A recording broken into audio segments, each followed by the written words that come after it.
नवरात्रि का दूसरा दिन देवी ब्रह्मचारिणी को समर्पित होता है। माँ का ये रूप तपस्विनी का है। ब्रह्मचारिणी का अर्थ होता है तप का आचरण करने वाली। इनका स्वरूप अत्यंत तेजमय और भव्य है। माँ ब्रह्मचारिणी अपने दाहिने हाथ में जप की माला और बाएं हाथ में कमंडल धारण करती है और श्वेत वस्त्र पहनती है। इनकी पूजा के दिन साधक का मन स्वाधिष्ठान चक्र में स्थित होता है और साथ ही माता को गुड़हल और कमल के फूल भी अत्यंत प्रिय हैं, इसीलिए उन्हें यही फूल चढ़ाए जाते हैं और दूध से बनी वस्तुओं का भोग लगाया जाता है।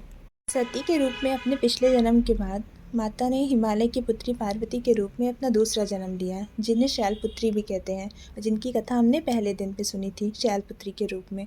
उन्होंने ही भगवान शिव से पुनर्विवाह करने के लिए कठोर तपस्या की और उनके इसी रूप को ब्रह्मचारिणी का रूप कहते हैं। इस कठोर तपस्या के लिए उन्होंने 14,000 वर्ष पहले कुछ दिन तो फल खा के, कुछ दिन जो सूखे हुए बेलपत्र ज़मीन पर गिर जाते थे, माता बस उनका ही सेवन करती थी और कुछ दिनों के बाद उन्होंने उन पत्तों को भी खाना छोड़ दिया। क्योंकि माता ने सूखे हुए पत्तों को खाना छोड़ दिया, इसीलिए उनका नाम बाद में अपर्णा भी पड़ा और माता सिर्फ वायु पे जीवित रहीं और 14,000 वर्षों तक कठिन तप करती रहीं। कठोर परिस्थितियों को सहन किया और उपवास किया। उनकी भक्ति और दृढ़ संकल्प ने अंततः भोलेनाथ को प्रसन्न किया, जिन्होंने अपनी पत्नी के रूप में उन्हें स्वीकार किया।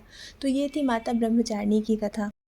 माँ की उपासना से तप, त्याग, वैराग्य, सदाचार, संयम की वृद्धि होती है। जीवन के कठिन संघर्षों में भी उनका मन कर्तव्य पथ से विचलित नहीं होता। जैसे माँ ने पूरे समर्पण और अनुशासन के साथ इतने वर्षों तक कठिन तपस्या करके भोलेनाथ को प्रसन्न किया, वैसे ही जो लोग तप करना चाहते हैं वो माता का आशीर्वाद लेते हैं ताकि उन्हें अपने तप में सफलता प्राप्त हो सके।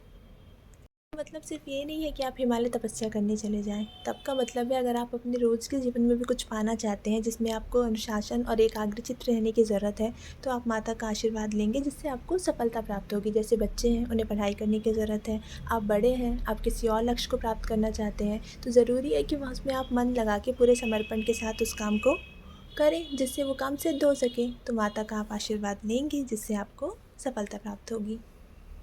तो आपको माता ब्रह्मचारिणी की कथा कैसी लगी, ये मुझे कमेंट सेक्शन में बताइएगा ज़रूर और हम मिलते हैं अपने अगले वीडियो में। तब तक के लिए आप सबको नमस्कार।